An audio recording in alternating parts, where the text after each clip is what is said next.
Ya kan, share. Hari ini kita kuliah tentang manajemen pengendalian penyakit. Penyakit apa saja yang sering menyerang pada ternak babi, dan itu kita harus waspadai dan kita cegah supaya tidak merugikan atau efisiensinya menjadi rusak, begitu ya. Target kita kan maksimum nih. Makanya itu kita akan mengevaluasi beberapa pengendalian penyakit yang umum dan penanganannya, cegahannya dengan baik. Oke, saya share. Bahannya adalah ini. Oke, bukan ini ya. Ini PDF atau ini bahan ini dari kumpulan beberapa yang sudah diresume dari kawan-kawan juga, ya, manajemen pengendalian penyakit babi. Nah, di sini ada beberapa penyakit yang umum ya. Kalau Anda lihat ya, MHYO, coba ganti dulu ini. Mycoplasma, influenza, PRRS, kolera, CP2.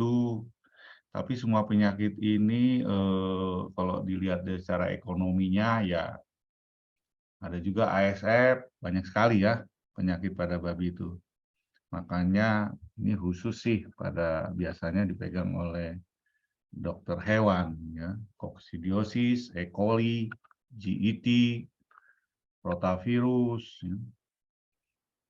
Nah, yang paling merusak ekonomi ya bukan mematikan, misalnya Mycoplasma, ya, influenza, PRRS, ini iletis, penyakit pencernaan, dia memang nggak membunuh yang secara sporadis ya, kayak African swine fever atau kolera. Tapi dia akan memperlambat hidupnya. Akhirnya ya ekonominya kerugian, kasih makan tapi tidak besar-besar. Nah, ini juga ada beberapa survei ya, beberapa penyakit yang mengganggu produksi peternakan babi ya. Yang saat-saat ini yang lagi rame ya 2-3 tahun ini adalah African swine fever, PMK ya. Di Indonesia ada juga yang hok kolera. Nah, makanya perlu ya kita mencegah penyakit ini tidak masuk ke kandang kita. Ya, ada beberapa cara nanti, salah satunya adalah dengan cara biosecurity. Nah, ini penyakit-penyakit yang menyerang pencernaan berdasarkan umur. Ya. Misalnya ini umur dalam minggu ya, minggu 1, minggu 2, minggu 3, sampai minggu 24. Nah, penyakit-penyakit pencernaan ini kalau kita lihat ini lahir, sapi, gemukan, jual. Nah, kalau kita lihat penyakit pencernaannya minggu 1-2 itu biasanya karena penyakit PID. Terus minggu 2 sampai dengan minggu selanjutnya koksi, coli, salmonella. Makanya di awal-awal kehidupan sebelum dia sapi perlu di cleaning dulu terhadap E. coli dan salmonella. Habis itu ada penyakit 2 dan 3 ini sering biasanya pada manajemen lingkungan protozoa, Coccidia. Ya. Nah, di sini minggu 2 dan 3 biasanya. Nah, terus yang ini disentri ya. Biasanya pada fattening, sebelum fattening biasanya ini minggu ke berapa ini? 1, 2, 3, 4, minggu ke-8, ke-7, ke-8 sering dysentery iletis, penyakit pencernaan ini. Semua ini pencernaan. Nah, ada lagi pada ini penyakit protozoa ya, sampai jual. Makanya perlu pencegahan, jangan mengobati ya, kita usahakan ya. Nah, ini kalau penyakit-penyakit respirasi, pernapasan, ya, ini lahir, sapi, pre-starter, jual. Ini minggu 1 sampai 24. Nah, kalau kita amatin di sini bahwa PCP itu biasanya pada starter ke atas, nyerang penyakitnya. Ya, rentan lah terhadap penyakit itu. Penyakit respiratori ya, pernapasan. Terus di sini glisser disease. Ya, ini biasanya menyerang pada minggu ketiga sampai dengan ke-6. Ya, glisser disease juga ini. Ada juga mikoplasma. Ini mikoplasma biasanya menyerang pada minggu ketiga. Ya, HPP menyerang pada finisher, grower. Nah, ini peta-petanya. Dari peta-peta inilah nanti kita membuat vaksin, kalau vaksin, medikasi, kalau medikasi obat-obatan, atau program penyakitnya.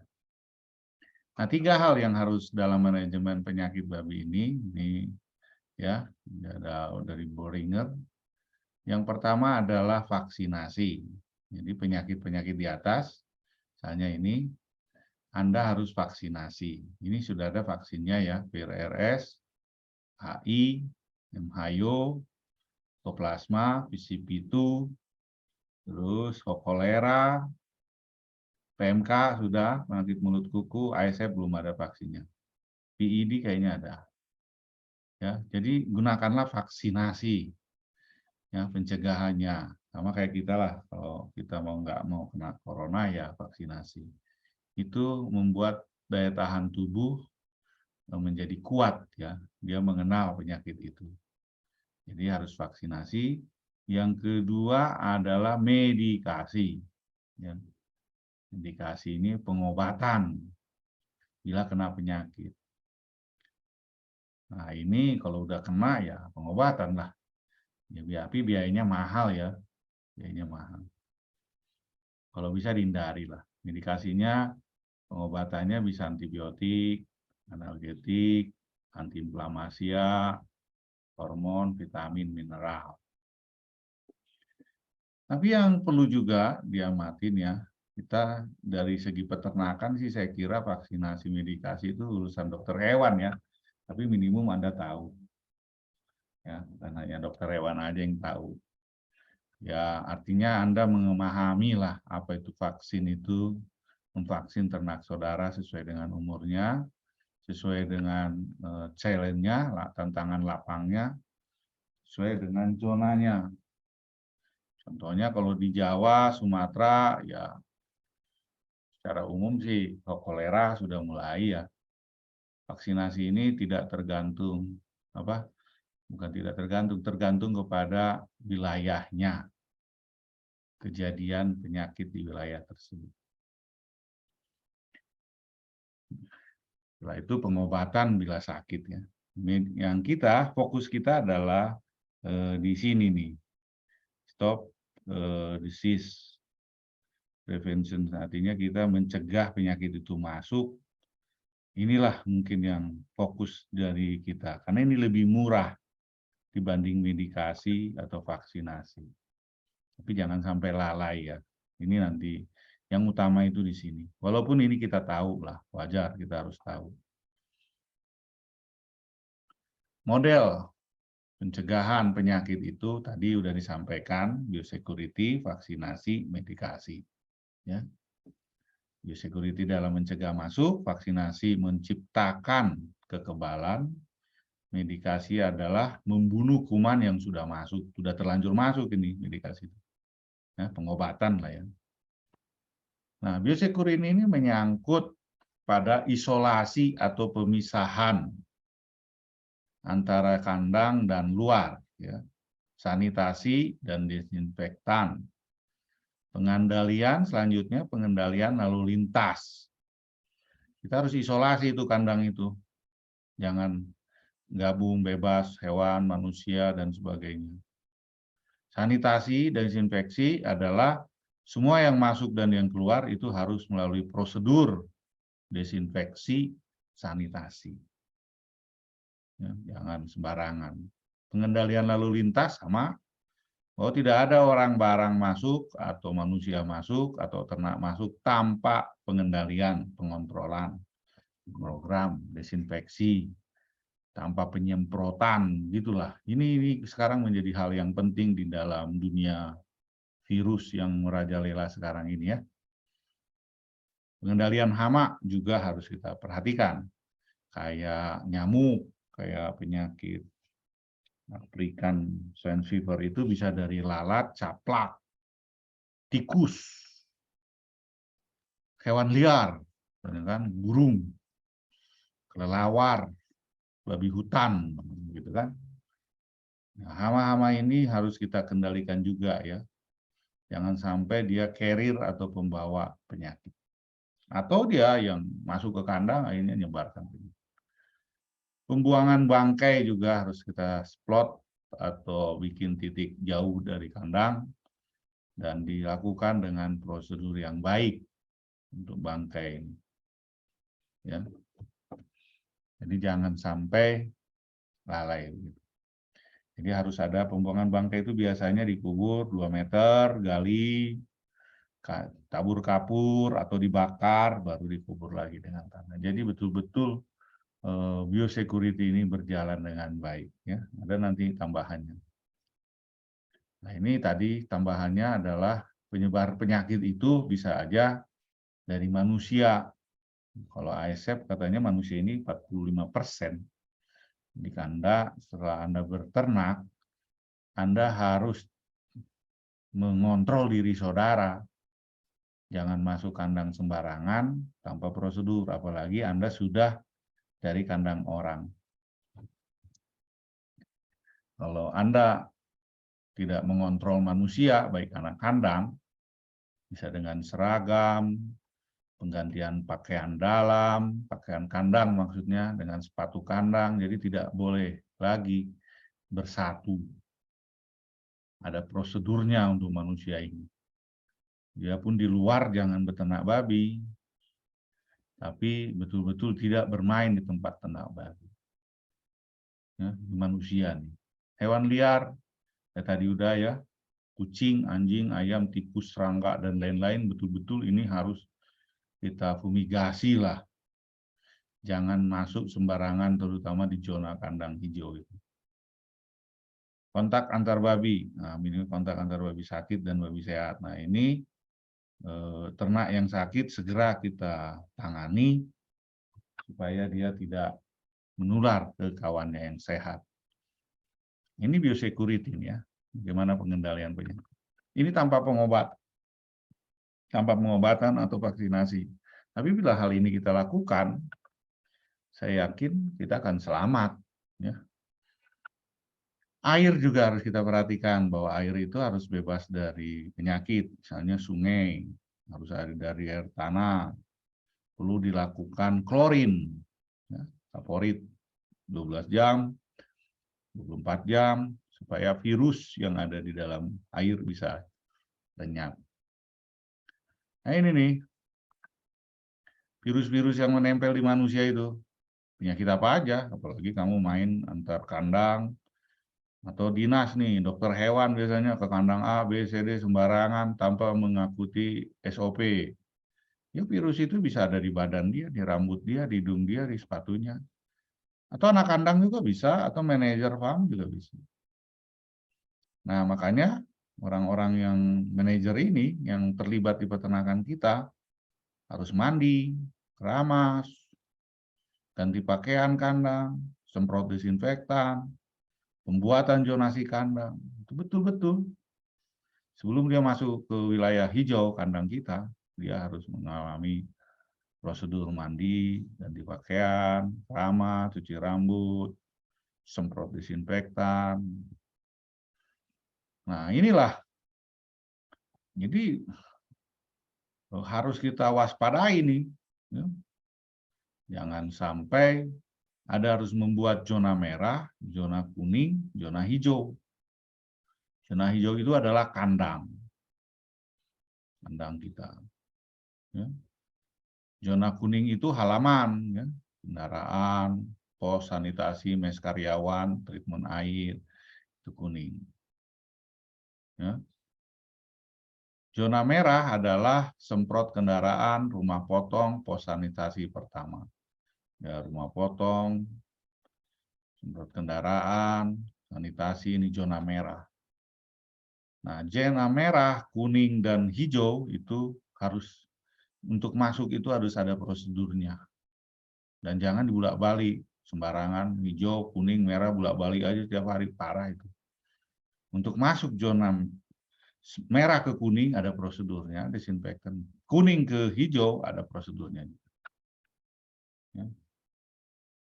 Jadi jangan sampai kita sembarangan masuk ke semua zona dengan sembarangan. Nah, begitupun kalau keluar, kalau dia dari hijau ke kuning, dia harus sudah ke kuning dia mau masuk hijau, ya disinfektan lagi. Semakin merah itu, ini daerah luar kan, bahaya penyakit. Kita akan memperketat lah desinfektan. Ini dari kawan kita, ini real ya, ini Famasli, ini dari teman kita dari Jawa Timur. Nah, ini contohnya nih, bahwa sesuatu yang masuk ke kandang, misalnya ini merah ke kuning, dia melalui prosedur ini. Kuning ke hijau, ya prosedur lagi. Ganti baju, ya, pakai sepatu boot. Ini cairan desinfektan, celup kaki, hal yang wajib lah, pakai sepatu boot, semprot, spraying, desinfektan, supaya betul-betul farm ini terjaga. Ini masih zona luar ya, belum ke farm. Nah, ini pakaian juga disiapkan, pos jaga keamanan disiapkan. Nah, ini anak kandang nih contohnya nih. Ini pakaian dan bajunya itu, sepatunya bukan dari luar. Ini betul-betul dipakai khusus di farm. Ya. Khusus di farm ini. Karyawan yang bekerja di area zona hijau dilarang kontak dengan karyawan di luar zona kuning atau merah. Jadi dia kalau kandang aja, jangan bolak-balik. Kalau hijau semua. Jika karyawan di zona merah mengadakan konsultasi atau membutuhkan bantuan, hubungi penanggung jawab farm agar tidak merusak biosecurity. Jadi ya khusus hijau, kuning, merah, nggak boleh bolak-balik gonta-ganti yang hijau ya. Dan seragamnya harus beda antara kuning, merah, hijau. Jadi kerjanya itu betul-betul mereka terpisah. Hewan liar tadi ya, membuat pagar, tidak menanam pohon buah-buahan yang mengundang burung dan kelelawar. Nah, ini juga binatang-binatang. Menjauhkan pengolahan limbah dan rumah potong. Jadi, pengolahan limbah dan rumah potong jauh dari hijau kandang. Rutin memotong rumput untuk menghindari sarang tikus, nyamuk, dan ular. Nah, ini juga pembawa penyakit ya. Ini kisah nyata ini ya, dari kawan-kawan kita. Kebetulan saya ketua asosiasi, jadi ada kesaksian lah dari farm-farm yang bebas ASF PMK. Nah, kontak antar babi juga harus kita waspadai. Ya, terutama dari luar ke dalam keluar. Babi yang sudah keluar area kandang dilarang kembali masuk. Dilarang masuk kembali ya. Ada nyamuk ini sering. Nah, pisahkan dan beri perlakuan khusus pada babi sakit. Jadi babi sakit harus dikarantina. Ya, jadi jangan babi yang keluar masuk sembarangan. Ya. Kalau udah keluar nggak boleh masuk. Air juga diperhatikan, gunakan air tanah yang sudah diberi klorin. Air tanah sekurang-kurangnya 8 jam. Jauhkan dari pembuangan limbah dari titik sumber air bersih untuk menghindari kontaminasi. Jadi air limbah harus kita jauhkan daripada sumur air tanah kita. Ya, tidak menyerap, ya minimum 20 meter lah, 25 meter. Nah, ini vaksinasi, ada beberapa program memang ya, vaksinasi itu. Kalau Anda baca di sini ada Mycoplasma, Hokolera, Mycoplasma, SE, Hokolera. Ini Revac ya, ini ada divaksin lagi pada induk, pada pejantan, tahun sekali ya, vaksin SE. Ini caranya ada intramuskular, subkutan, SC itu subkutan, ya intramuskular, IM, SC. Nah, ini beberapa vaksin, salah satu program vaksinasi. Ya, wajib lah ya kalau kita mau usaha besar. Nah, ini juga ada beberapa program, ada beberapa daerah, ada beberapa perusahaan lainnya. Ini ada yang menggunakan minggu 1, ini program kesehatan sampai minggu 10, ini vaksinasinya. Ya, ada HP, PCP, PRRS, Hokolera, Miko. Nah, begitulah. Ini vaksinasi ini, kalau ada 2 kali kok HP bisa minggu-minggu ini, Hokolera ada yang minggu 1, minggu 2, nanti diulang lagi minggu 4, minggu 5. Bisa lah ini. Ya. Ini program vaksinasi. Ada juga yang program vaksinasi di Fambabi lain juga yang menggunakan ini. Ya, bebas sebenarnya tergantung penyakit apa yang menyerang kandang kita. Ada anak babi, ya, pada periode anak babi di vaksin Hokolera 1-2, PCP2, PRRS, Mycoplasma. Mycoplasma ini pernapasan ya. PRRS ini penyakit respirasi dan reproduksi. PCP itu pernapasan juga, kulit juga ini. Pertumbuhannya jelek. Hokolera biasa ini ya, virus. Biasanya vaksinasi itu penyakit-penyakit virus ya. Ada juga yang lain sih ya, tapi virus banyaknya. Mycoplasma enggak virus sih. Grower, Hokolera. Calon induk 3, ya, guild ini ya, PRRS, Hokolera, Mycoplasma, PCP itu. Induk jantan, kolera. Nah ini kalau ini payungnya lah ya, terbukti memang setelah divaksinasi terjadi penurunan kematian, mortalitas, pertumbuhan menjadi meningkat ya. Gitu. Ada ini program tadi vaksinasi ini medikasi. Ya, ini kalau sakit lah ya, tapi usahakan janganlah kita terlampau sering memberikan obat-obatan pada ternak. Sekarang agak dilarang ya kalau bukan sakit. Ada peraturannya sekarang. Nah ini hari pertama dikasih ADE, hari ketiga kasih zat besi, anemia kan. Ini untuk meningkatkan imunokolostrum. 456 kasih ini untuk membunuh penyakit isospora itu koksi ya, pada usus. Menyusui, selama menyusui kasih premik di dalam pakannya, antibiotik ini ya, tilosin, mencegah penyakit pencernaan. Enofloxacin juga 0,2 ml per ekor ini disuntik ya di sapi untuk membunuh kuman. Ada juga yang melakukan program ini. Tergantung Bapak, adik-adik yang ada di sini, bagaimana kita melakukan yang terbaik. Nah ini juga medikasi ya, program juga, terserah saudara Anda harus memakai mana. Ya. Umur babi, vitamin yang Anda berikan, antibiotik, tujuan. Tapi kalau bisa sih antibiotik itu jangan terlampau sering ya. Aku takutnya resistensi ya. Misalnya antibiotik tilosakin 600 gram per ton membunuh Mycoplasma swine dysentery. Aku takutnya resisten ya. Kalau bisa kita menggunakan bahan-bahan yang bukan antibiotik lah, kecuali ada memang gejala. Jangan terlampau banyak menggunakan antibiotik, ya berbahaya juga. Sudah dilarang sekarang dalam pakan. Nah ini jenis-jenis antibiotik yang kegunaannya Anda bisa lihat, ya baca. Habis itu cara kerjanya, bakteriostatik itu menghambat bakteri, bakteriosidal itu membunuh ya. Itu aja bedanya. Ini luas spektrumnya. Ini penyakit untuk apa aja ini. Jadi setiap antibiotik punya sasaran target masing-masing penyakitnya. Nah, yang umum penyakit-penyakit yang ada di Indonesia itu inilah urutannya ya, selain yang tadi banyak. classical swine cholera, PRRS, Mycoplasma, coli, penyakit pencernaan, ini penyakit pernapasan, reproduksi. Ini erisiplas, kabies, kabies itu ektoparasit, erisiplas itu ada nanti, cacingan, ASF, PMK. Udah mulai nih, ya. Ini penyakit ini kalau bisa ya 3 hal yang kita lakukan tadi. Kalau bisa ya biosecurity dulu, vaksinasi, dan medikasi. Ini Hokolera nih.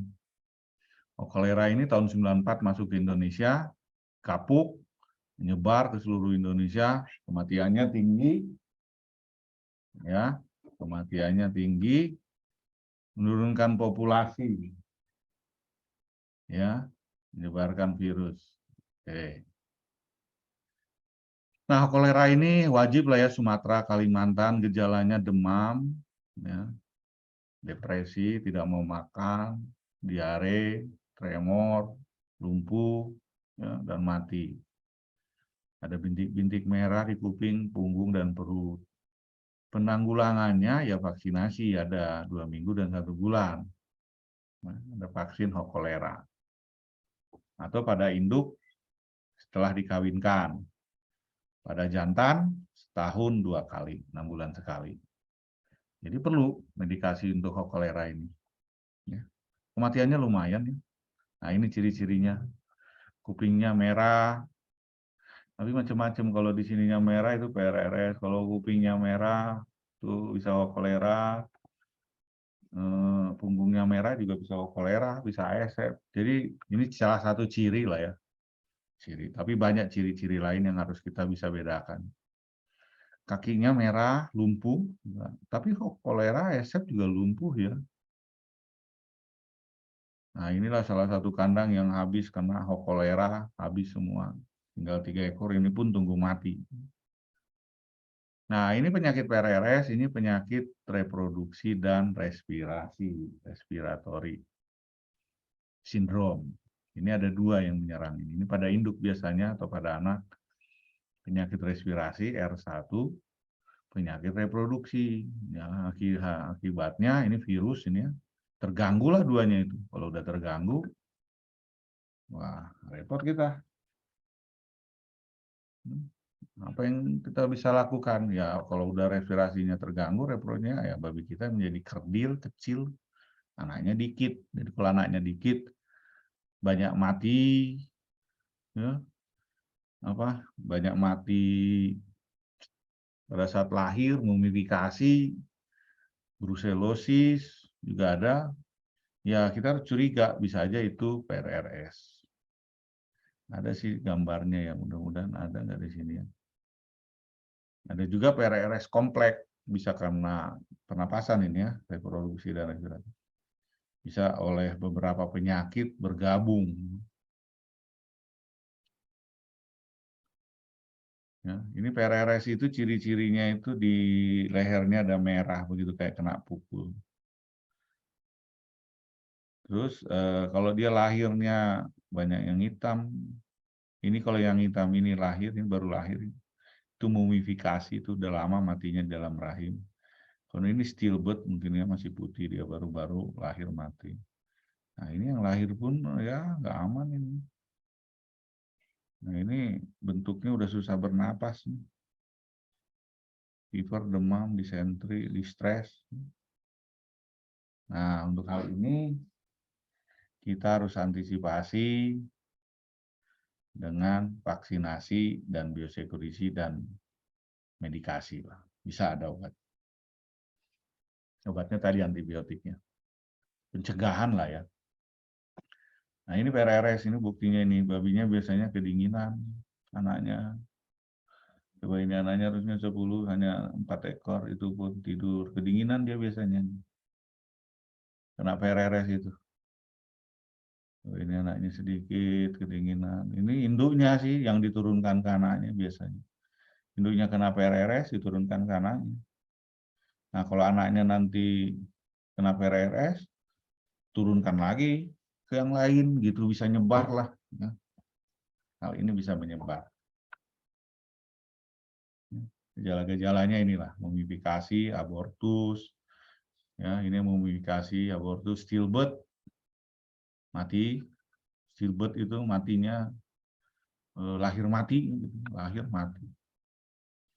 Nah, ini merah-merah pada belakang telinga atau blue ear.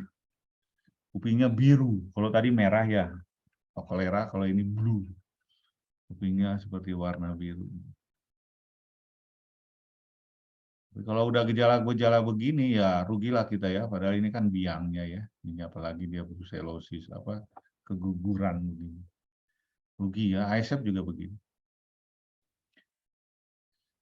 Inilah salah satu juga penyakit yang berbahaya untuk pernapasan. Kalau ini pernapasan juga Mycoplasma MHU.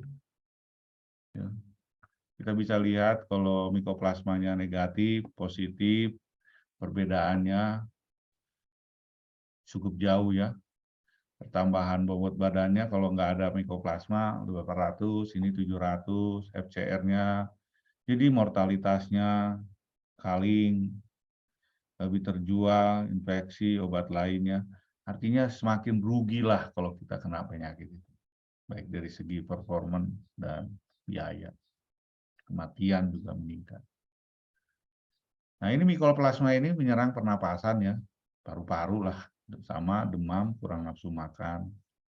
Nah, kenapa ya? Karena kandang-kandang kita ya lembab, basah, kurang ventilasi, kurang cahaya. Makanya perlu ventilasi itu. Supaya penyakit-penyakit pernapasan ini aman. Kadang berlendir hidungnya, pada kaki bengkak, hewan semakin kurus dan mati. Ya kayak kita lah, penyakit TBC begitu.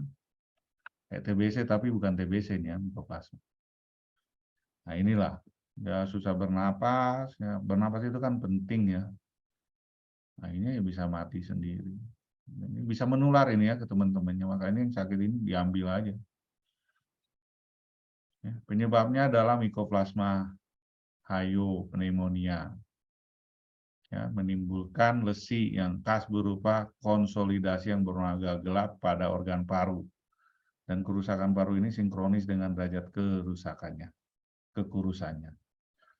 Jadi makin lama makin kurus, karena napasnya kan ini. Mencegahnya dengan vaksinasi, biasanya pada anak babi umur 2-3 minggu lakukan booster. Ya, ini ada ulang lagi 3 minggu kemudian. Jadi booster lagi ya, revac. Nah, ini yang normal paru-parunya, putih, bersih. Kalau kena Mycoplasma, nah ada yang merah-merah ini. Ini mati nih paru-parunya, nggak berfungsi. Tidak berfungsi ya. Kalau udah tidak berfungsi ya pernapasannya terganggu, ya semuanya terganggu. Kalau udah napas terganggu ya makan terganggu. Ya. Semualah kurus, mati. Nah, ini penyakit-penyakit pencernaan, kolibasilosis, penyakit E. coli lah ya. Ini juga harus dijaga kebersihan air minum, pakan, susu. Ya, bakteri selain menyebabkan diare pada anak babi, racun, menimbulkan racun juga, efek sampingnya. Induk lagi dan menjalar penyakit ke susu, menyebabkan mastitis. Jadi kalau colinya masuk ke, bahkan infeksi berat yang berakibat fatal. Pencegahan dengan cara vaksinasi pada babi sehat. Ingat ya, vaksinasi itu pada babi sehat, bukan babi sakit. Nah, coli itu ada berbagai macam ya. Ada E. coli enterogenetik, ini istilah-istilah lah ya. E. coli enteropatogenik, nanti bisa Anda cek sendirilah. Ya, kita hanya memahaminya, ini penyakit pencernaan. Kolibasilosis itu ada 4 jenis. Nah ini kalau kita bedah perutnya, dia ada pendarahan di dalam pencernaannya. Ini lambung, usus. Jadi Anda kalau ada yang gasing juga, gas. Jadi kalau ada babi mati itu, Anda harus mencek. Dia itu medikasinya supaya pas obatnya, cek apa dia penyakitnya. Apakah pencernaan, pernapasan, ginjal, hati, paru, semualah. Ini sampai berdarah. Ada juga erisiplas, ini juga gejala kematiannya tiba-tiba demam, lumpuh, depresi, ya, warna kelabu, kemerahan. penularan melalui feses, bersinggungan. Penyakit ringan bisa diatasi dengan mensuntik penisilin, ya, obat antibiotik. Pencegahannya dengan vaksinasi. Erisiplas juga ada vaksin. Nah, kalau erisiplas ini dia diamond skin, ya, bentuknya kayak diamond, kulitnya merah, diamond. Nah, kalau ada bentuk merah-merah ini kayak diamond, nah itu erisiplas. Kalau titik-titiknya merah itu ada 2, bisa aja dia kolera atau ASF. Atau VCP itu juga kadang-kadang merah titik-titik kayak demam berdarah. Tapi kalau diamond ini lebih mudah, ya. Bahwa ini kita bisa vonis dia penyakit erisiplas, antibiotik, ya. Skabies juga kulit. Nah, ini juga perlu dicegah kebersihan kandang tadi, biosecurity. Skabies ini bisa menyerang, ya, kulit, bisa juga kutu-kutu lah, ya. Ini terganggu, ya, makan terganggu, minum terganggu. Ke manusia juga kutunya bisa menular, ya. Hati-hati nih. Skabies ini. Cacingan juga ini, ya, Ascarisum, Taeniasolium, semua ternak itu bisa kena cacing, ya. Bisa dikasih obat cacing, broad spectrum, albendazole, bisa. Perlulah piperazine, obat cacing wajib, ya.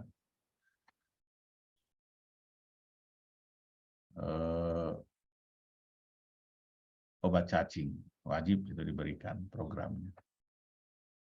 Nah, siklus hidup cacingnya ini bisa dari manusia ke ternak dan sebagainya. Ini cacing hati, ya, cacing pita. Semua hewan lah. Nah, ini contoh, ini cacing kremi, ini cacingan. Ya, kita tidak mengontrol, perutnya bisa keluar cacing. Kenapa? Ada penelitian kita dulu, ternaknya kok kurus saja. Ternyata cacingan. Nah, ini diwaspadai, makanya obat cacing wajar. Jadi Anda bukan ternak babi, tapi ternak cacing. Nah, ektoparasit juga ini sama, ya. Rabies, ini kutu-kutunya tadi. Ini siklus kutunya itu. Telur, larva, nimpa, dewasa 10 hari. Nah, ini bisa kena juga kembali muter-muter. Jadi kita harus bisa mutus siklusnya, bisa. Ya, misalnya telurnya kita putus dengan desinfektan. Telur agak sulit, ya, apakah dia mati nggak disemprot desinfektan? Atau larvanya mungkin bisa, ya. Ini diputuslah siklus ini supaya dia tidak kedewasa. Nah, ini caplak-caplak begitu. Kasihan, ya, sebenarnya sih ternaknya nggak langsung mati, tapi mengganggu lah ke pertumbuhannya. Ya, lama-lama mati juga kayaknya nih, kurus mati. Ini caplak-caplak nih karena kutu-kutu nempel. Ini harus diputus ini, misalnya di kandang dari sembunyi dia kutu-kutunya ini di tempat-tempat di celah-celah dari tanah, besi-besi atau apa, misalnya betul-betul. Alah, kalau skabies ini betul-betul kita harus kandangnya betul-betul apa, ya? Karena bisa dia sembunyi di kandang itu, nanti masuk kandang masuk ternak baru kena. Betul apa, biosecurity, penyemprotan, desinfektan pada kandang itu harus diperhatikan, ya. Semua ternak lah ini kelihatan. Nah, ini ada beberapa obat cacing, ya. Albendazole, fenbendazole, oxybendazole, ivermectin. Nah, ini cacing-cacing parasit, kutu. Nah, kalau ivermectin lumayan, ya, bisa membunuh semua. Albendazole, obat cacing bisa cacing perut, cacing lambung, cacing usus. Nah, ini kita bisa tentukan obatnya. Ada lagi yang baru-baru ini penyakit African Swine Fever atau penyakit ASF, demam babi. Nah, virus ini DNA, ya, agak sulit memang. Sampai sekarang belum ada vaksinnya, mudah-mudahan. Tapi dia tidak berbahaya pada manusia.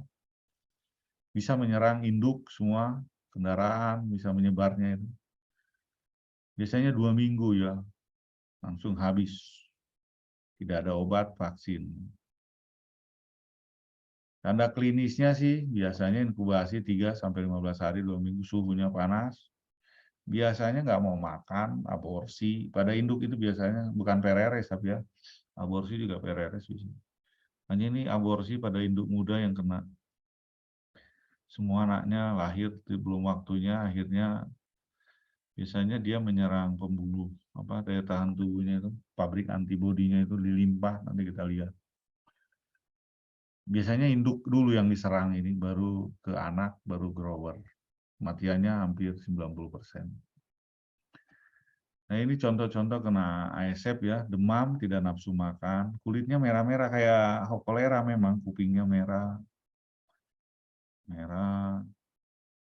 perutnya merah, udah tidur aja ini. Ini tapi curiga kita ini apakah kolera juga gini sih, kupingnya merah. Tapi kalau biru pereres ya, ini merah. Nggak mau makan, demam-demam gitu ya, suhunya. Dada, abdomen, ekor dan kaki lumpuh juga, 14 hari mati ini. Ini bisa mati semua ini, kasihan. Nah lihat, keluar darah dari mata, ini ciri-ciri yang membedakan dengan kolera ya. Mata merah berdarah, anus.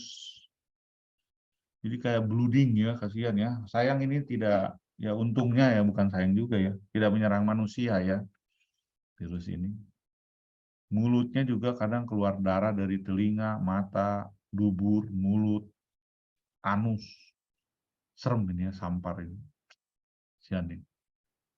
Nah kalau dipotong ini limpanya, ini kan pabrik antibodi ini limpa ini. Bengkak ya, bulat, gendut. Ya, harusnya gepeng, dia menjadi bulat.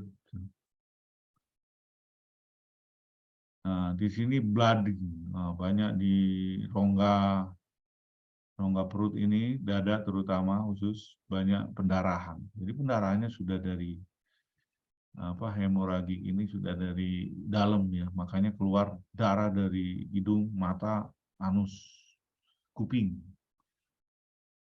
Kasihan memang ya, akhirnya kandang itu penuh darah ini. Kalau udah parah ini, tunggu mati aja ini, nggak bisa dimakan, kubur aja. Ya, ini biosecurity yang kurang. Nah, lihat nih. Ini keluar darah dari anus, organ reproduksi. Karena tadi bleeding kan hemoragi pada usus, rongga dada. Nah ini anak-anaknya ini, ciri-ciri awal ini. Anaknya lahir abortus.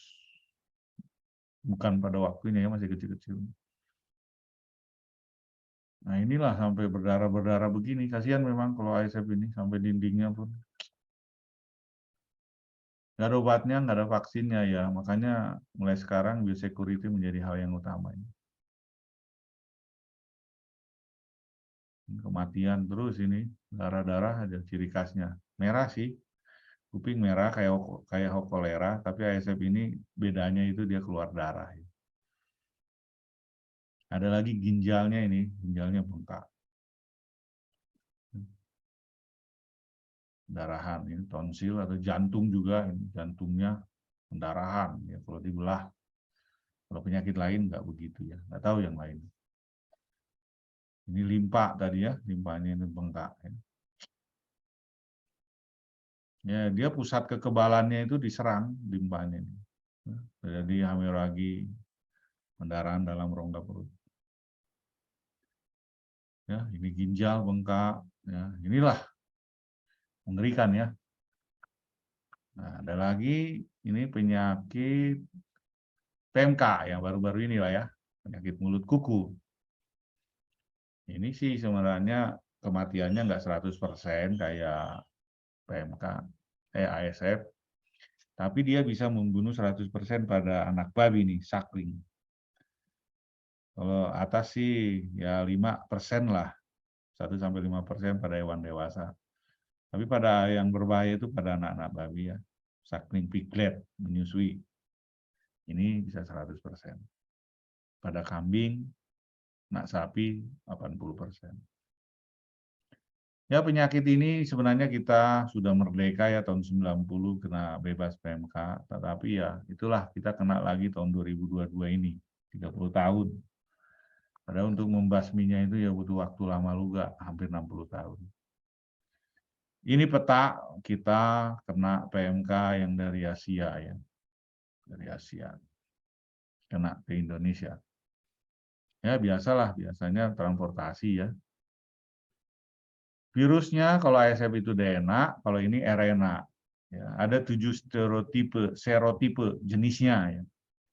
Jenis PMK ada A, O, C, Asia SAT, Asia SAT 1, SAT 2, SAT 3. Yang di Indonesia itu setahu saya dia virus tipe O. O kalau nggak salah ya. Jadi vaksinnya pun harus O. Asia itu ada O atau Asia 1, gitulah. Antara O dan Asia 1. Anda bisa browsing. Dapat bertahan lama di lingkungan, bertahan hidup di tulang, kelenjar susu, di produk juga bisa. Hewan yang terkena, sapi, babi, kambing, domba. Penularannya ini agak serem. Penularan PMK ini melalui pernapasan, kontak langsung, kontak tidak langsung, sepatu boot, tangan. Nah ini kenapa? Jadi kita bahas ini, penyakit-penyakit ini banyaknya sebabnya itu penyebarannya itu bisa dari manusia atau alat-alat. Makanya biosecurity menjadi hal yang penting dan sangat penting lah kalau bilangnya. Wajib lah, nggak ada sunat-sunat lagi, wajib. Karena ini PMK, ASF, semua penyakit itu semua sumbernya itu dari sepatu, barang, pernapasan. Inkubasinya hampir rata-rata 14 hari, angka kesakitannya 100%. Walaupun kematiannya dikit. Jadi virus RNA ya, kalau ASF DNA. Ini sudah ada vaksinnya ya. Sudah ada vaksinnya. Penyebarannya tadi udah dia tidak penyebab virusnya tahan 3 bulan di lingkungan. Ya makanya kalau wilayah kita sudah ada kena PMK, baik sapi, domba, wah berarti itu udah bahaya itu. Makanya kita harus waspada kandang kita. Ya. Nah ini hewan-hewan yang kena, sapi, babi, domba. Ya memang domba agak kuat, sapi agak mudah sakit. Kalau babi, wah ini agak berbahaya ini ya. Semuanya bisa melalui udara ya, aerosol. Tapi katanya amplifying host bisa menularkan lebih banyak lagi. Tanda klinis sama, nanti mulutnya berusuh gitu ya, moncong, puting susu, pincang, kukunya kan copot, kematian pada hewan muda. Lidahnya ya udah nggak bisa makan, nggak bisa berdiri lah. Hewan udah nggak bisa makan ya tunggu mati ya. Makanya ditolong itu 14 hari masa rawan itu kita usahakan dia bisa makan lah, dicekok. Karena lidahnya kan sakit. Nah, lidahnya berusuh gitu ya. Giginya, kakinya, lidahnya, putingnya. Waduh, kalau ini sakit banget ya. Sampai lumpuh lah dia. Ya. Ini kakinya, puting. Kalau udah begini ya pertumbuhan udah terganggu. Susu juga udah menurun. Tidak ada pengobatan, yang ada itu pengobatan suportif pencegahan infeksi sekunder. Artinya ya kita kasih antibiotik, betadin, kasih makan vitamin, antibodi ya supaya naik vitaminnya.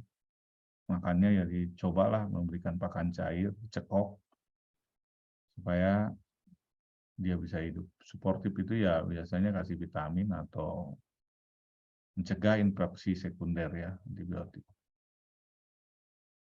Ya penyebarannya tadi ya, ini menurut Mentan ada impor daging, impor produk daging, ilegal-ilegal lah ini, embrio, semen, hewan yang kena PMK, lalu lintas ternak, ya masuklah ke Indonesia, berbahaya nih, harus dijaga zonasi, jangan jebol, ini kan dulu enggak ya. Nggak tahu ini kita apakah dari mana ini jebolnya ini, kita bebas sih dulu. Tapi ya manusia kadang-kadang serakah ya, supaya dapat duit banyak, ya peduli amat orang lain, impor aja yang sakit-sakit, akhirnya kita kalau nggak salah sapinya itu udah habis berapa ratus ribu itu, hampir 400 ribu. Ya pencegahannya sama ya, PMK itu sama dengan biosecurity, desinfektan, kasih vitamin, kekebalan. Jadi kalau udah kena, waduh, itu yang repot. Ya, kita harus, sayangnya sih kematian pada anak nggak begitu, pada anak tinggi, pada hewan dewasa nggak begitu. Ya, lalu lintas kita harus jaga. Kalau kena ya stamping out, keluarin, bunuh, kubur.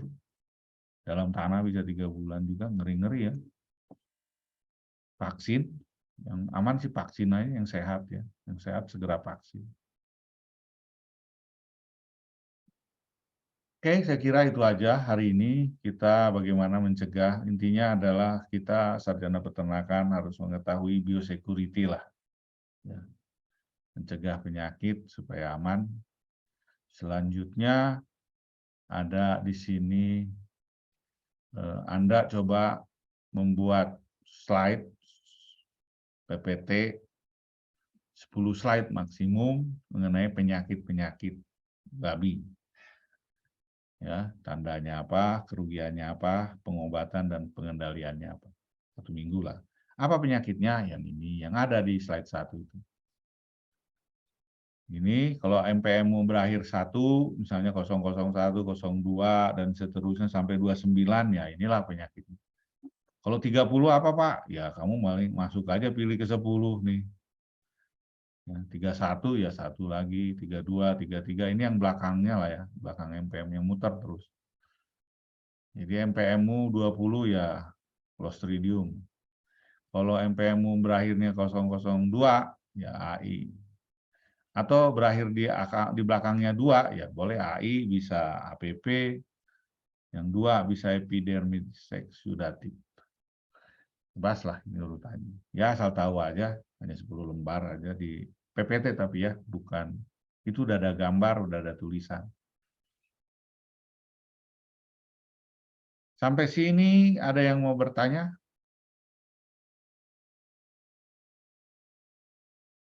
Atau saya tanya Dina. Halo Dina. Halo Pak. Nah, apa, sebutkan 3 strategi supaya farm kita tidak kena sakit penyakit. Tadi yang sudah dijelaskan, yang pertama tuh harus divaksinasi.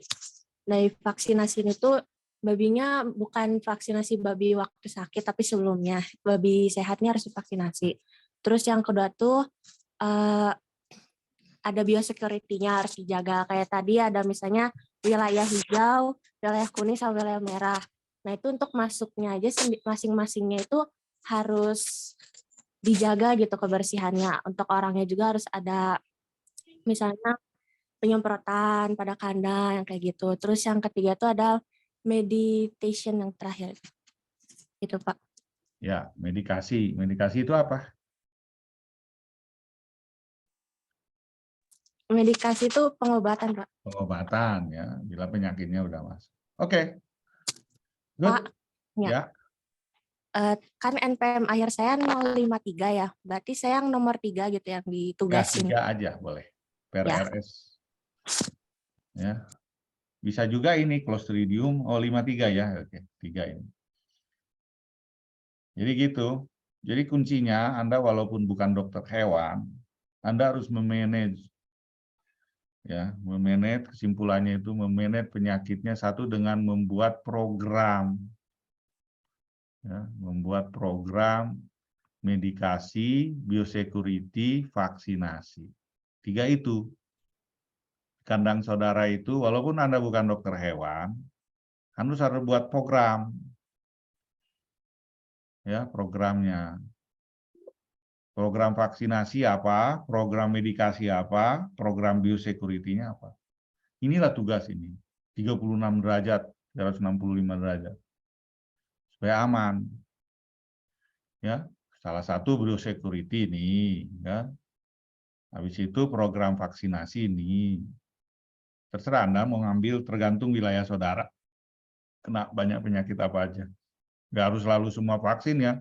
Kalau wabah di daerah saudara itu udah masuk zona kolera, ya Anda harus kolera. Kalau nggak ada, ya jangan. Papua tidak kena kolera. Tapi kalau ada kolera di sekitar kandang saudara atau ada berita bahwa lihatlah di peta penyakit, misalnya Pulau Sulawesi. Sulawesi itu udah kena kolera. PMK, udah. Sebagian udah ya, PMK Kalimantan udah. Nah itu, berarti kalau udah ada penyakit di pulau itu, buatlah program, atau di sekitar saudara, kabupaten saudara, buatlah program vaksinasi. Setelah itu vaksinasi bisa macam-macam ya, tergantung penyakitnya. Kalau nggak salah ini penyakit di Jateng, ini di Sumatera ini program ini vaksinasi. Nah, baru obat-obatan, tapi obat-obatan ya aku sih setuju aja, misalnya salah satu pemberian zat besi, vitamin ya, tapi jangan dipakan ya, kalau dipakan lebih baik ya terserah, untuk sebentar sih namanya ada program Medicaid Fit, pakan obat bisa aja, tapi jangan terus-terusan ya, bahaya itu. Waktu tertentu aja ketika pengobatan. Good. Itu yang harus Anda siapkan ketika Anda memulai usaha atau bekerja di farm. Program apa? Program biosecurity-nya apa? Medikasinya apa? Vaksinasinya apa? Jangan sampai kalian nggak ada program itu, berbahaya. Manajemennya di situ sebenarnya. Oke, ada yang ditanyakan adik-adik lagi yang lain? Sebelum Anda ini. Coba aku tanya ini. Faisal, halo Faisal 66. Halo Faisal Ramdan. Ya Pak, hadir. Paham barusan? Coba sebutkan ulang lagi, 3 apa yang harus, program apa yang kita lakukan untuk mencegah ternak kita tidak sakit? Yang pertama biosecurity, yang kedua vaksinasi, yang ketiga Medicaid Pak. Iya. Itu ya, Anda harus pahamin, dan itu no toleran ya. No toleran itu artinya jangan toleransi terhadap barang, manusia. Wah, ini dulur saya, ini mang, misalnya ini mang kita masuk sembarangan, tidak mengalami proses, tidak nyemprot. Jangan, jebol nanti saudara itu. Kalau udah jebol ya, contoh tadi ASF ya, atau PMK, wah udah habis susah kita itu. Kalau sapi mah, kalau sapi laktasi lebih parah itu. Habis sudah produksinya turun drastis. Atau misalnya penyakit ini kena ASF, waduh kalau ASF sih satu kandang 2 minggu bisa habis. Berapa ribu pun ternak saudara itu 2 minggu itu habis. Banyak yang gila ya. Hampir 2 miliar, 10 miliar dalam waktu 2 minggu habis. Saya kira itu aja, jadi tolong saudara belajar sungguh-sungguh ya. Belajar itu tidak hanya pas kuliah, nanti ketika Anda di lapangan, banyak akan Anda hadapi, tapi intinya Anda harus membaca lingkungan saudara, program apa yang untuk mencegah supaya ternak saudara itu aman lah, sehat. Jadi program biosecurity saudara itu harus Anda perkuat, medikasi dan vaksinasinya. Ternak apapun itu ya. Ya saran saya sih jangan main-main soal ini, karena ya kita nggak bisa pungkiri bahwa alam semakin rusak, pencemaran semakin tinggi, penyakit pun semakin banyak. Kuncinya ya itu tadi, yang 3 itu, manajemen itu. Buatlah programnya. Diskusi dengan dokter hewan kalau ada di farm itu. Kalau nggak ada, ya Anda bisa diskusi, baca-baca dengan dosen atau tanya-tanya, membuat program supaya kandang saudara itu aman. Obat apa yang dipakai, vaksin apa yang dipakai, biosecurity system apa yang Anda lakukan. Yang penting bagi zona aja, merah, kuning, hijau. Setiap zona beda fungsi, dan setiap zona ada manusianya, tidak boleh campur-campur. Oke, itu aja.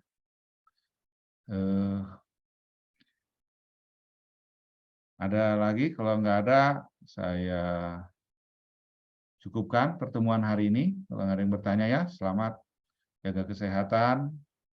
Sampai jumpa lagi kita hari Kamis mengenai program yang lain.